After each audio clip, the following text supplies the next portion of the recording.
e também da administração escolar, né?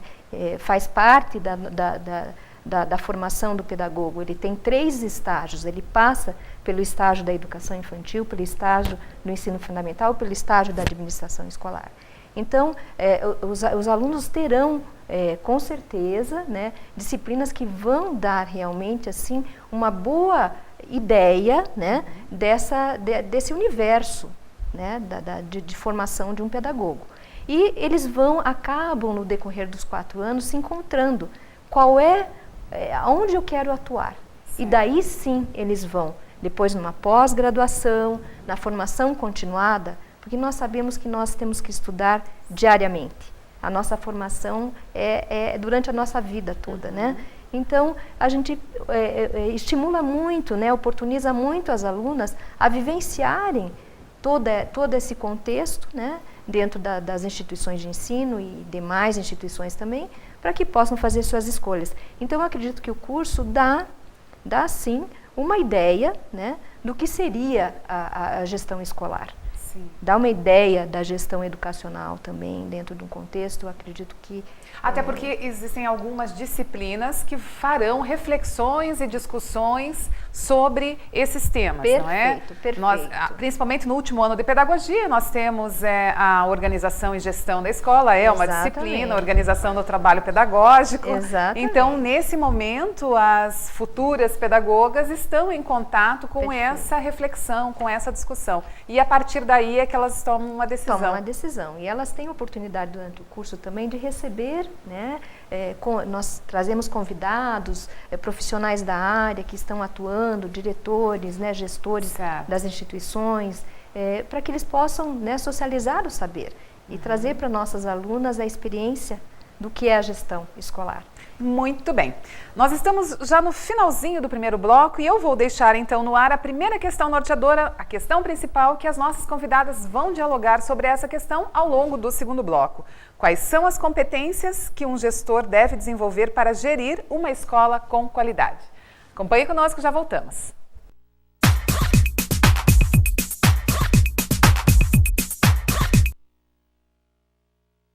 Tudo começa pelo diálogo. Afinal, na cidade onde o abstrato conversa com o figurativo e o sagrado convive com o profano, é que nasceu uma escola de negócios que fala com o mundo. A ESAD, a melhor escola de negócios da Europa, se uniu à FI Business School para trazer para o Brasil o AMP, Advanced Managing Program, o programa de direção geral voltado a executivos que querem dominar a língua do sucesso. ESAD, o diálogo profissional e o acadêmico no mais alto nível.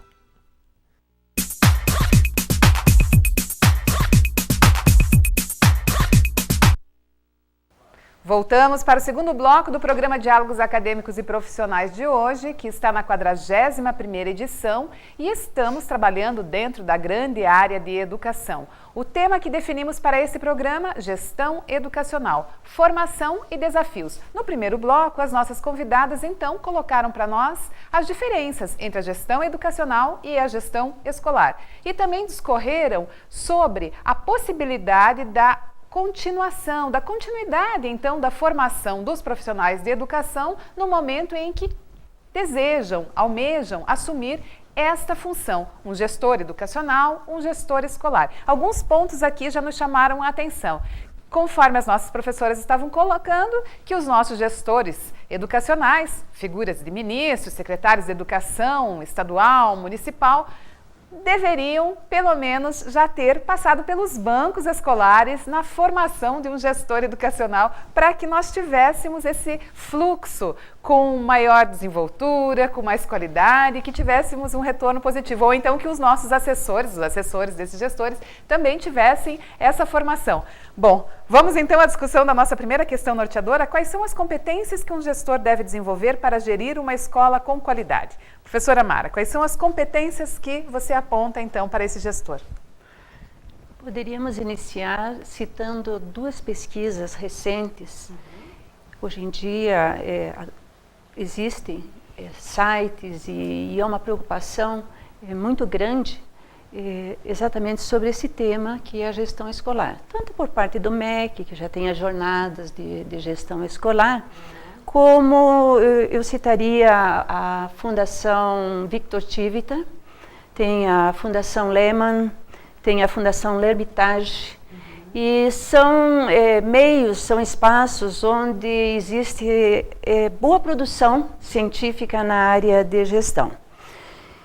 O que me chama muito a atenção são 2 estudos realizados, um deles em 2010 e o outro mais recente, há cerca de um ano atrás, né?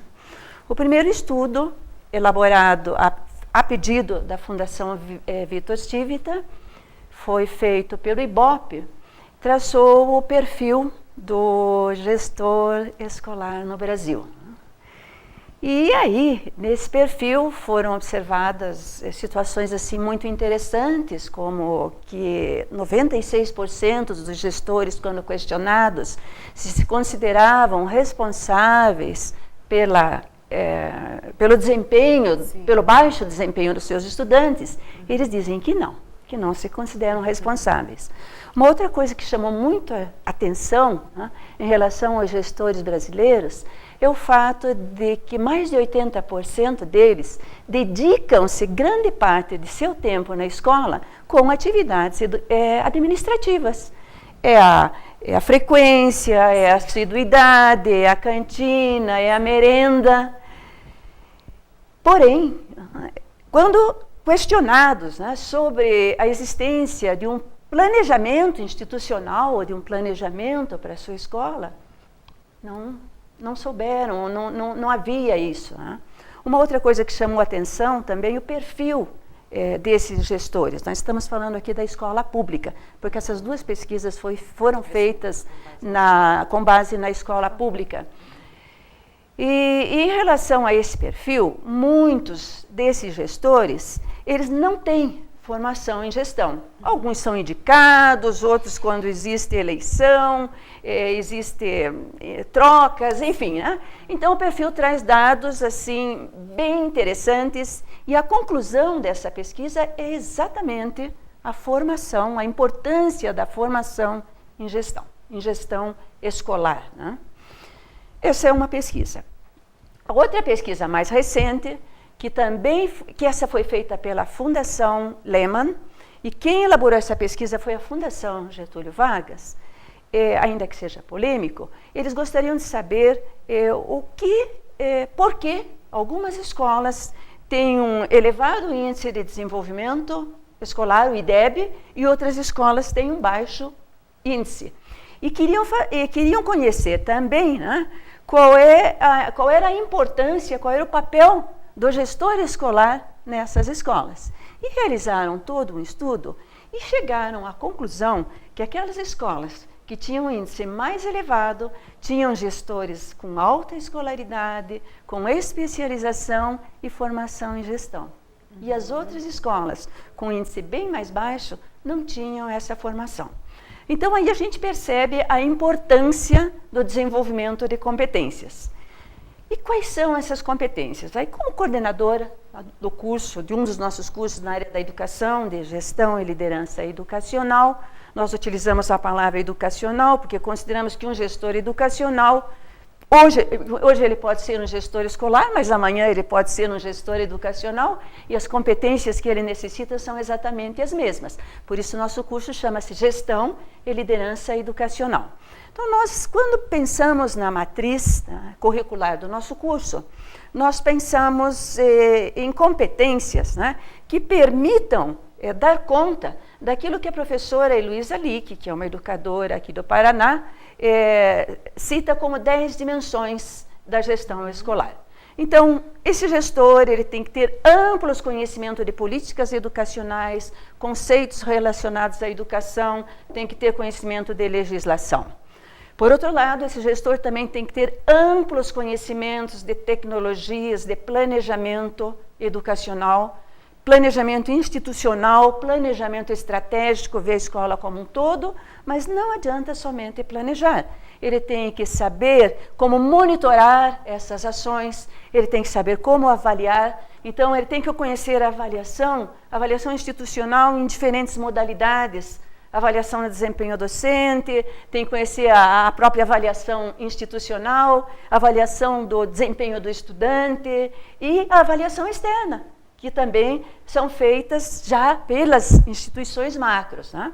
Além da avaliação, e assim uma série de outras, a gestão de pessoas, a gestão do cotidiano escolar, a gestão da cultura escolar. Eu acho que isso é uma coisa muito importante, essa questão da cultura que está envolta à educação, pela tradição, sempre houve uma resistência muito grande por parte da educação em trazer conceitos da administração pública para a escola. Enfim, para finalizar, nossos colegas complementam e trazem também informações tão importantes sobre isso, né? Eu gostaria de dizer que o nosso curso de Gestão e Liderança Educacional, ele procura exatamente dar conta de todas essas competências, né, que a gente considera importantes para o desenvolvimento de gestão. Enfatizando aqui também a questão da tecnologia, que é fundamental, e devemos também não deixar de considerar a questão da gestão do conhecimento.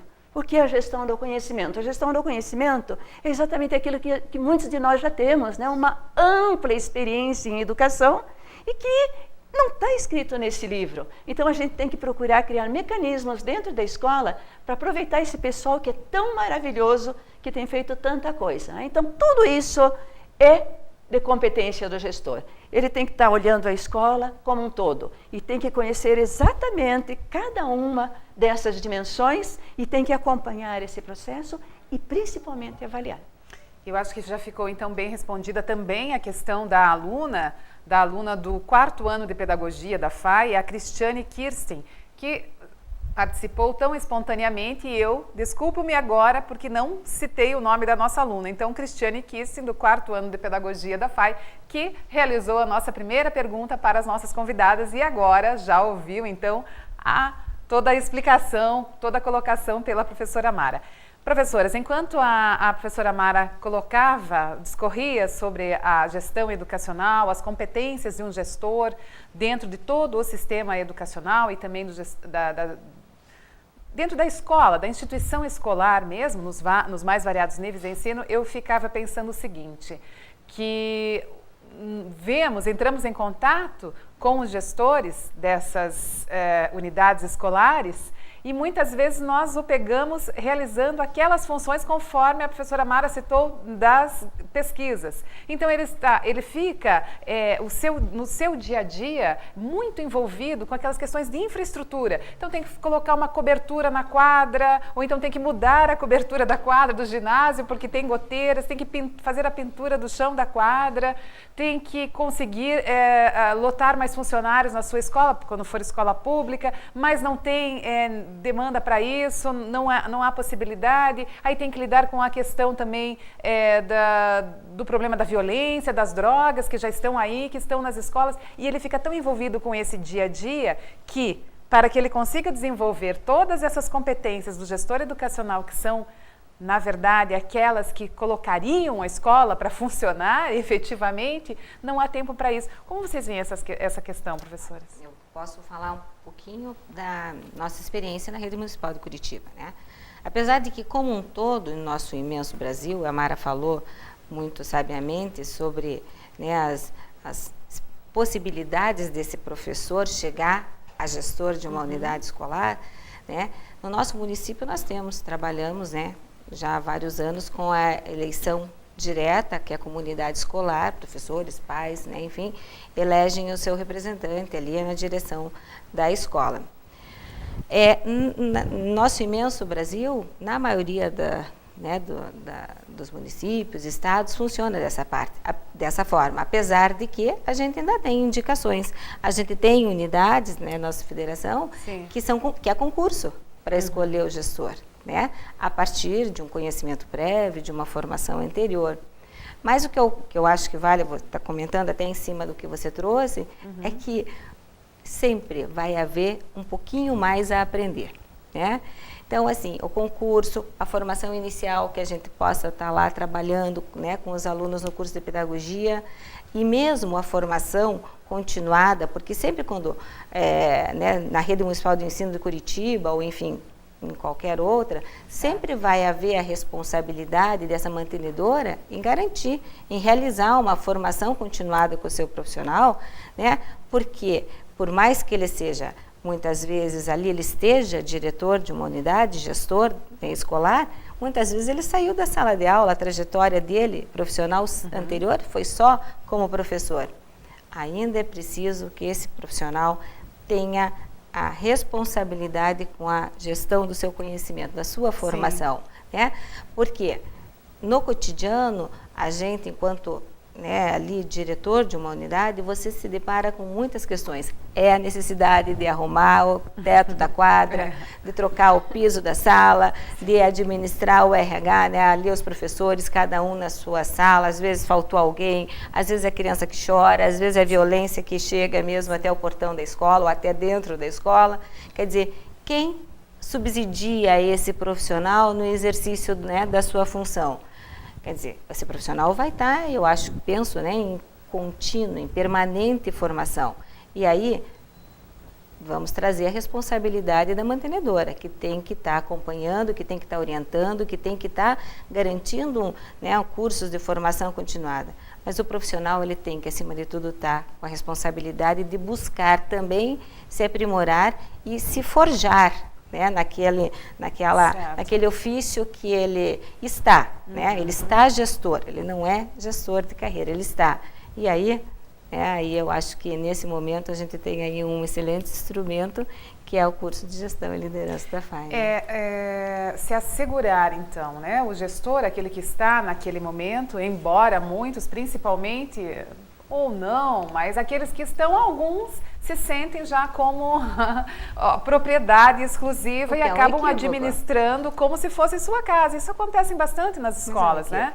Nós temos essa experiência, esse retorno de que isso infelizmente acontece. Mas de qualquer forma, vamos então avaliar pelo lado bom, né? Pelo lado positivo. Esse gestor precisa se assegurar também, buscando conhecimento e se fundamentando também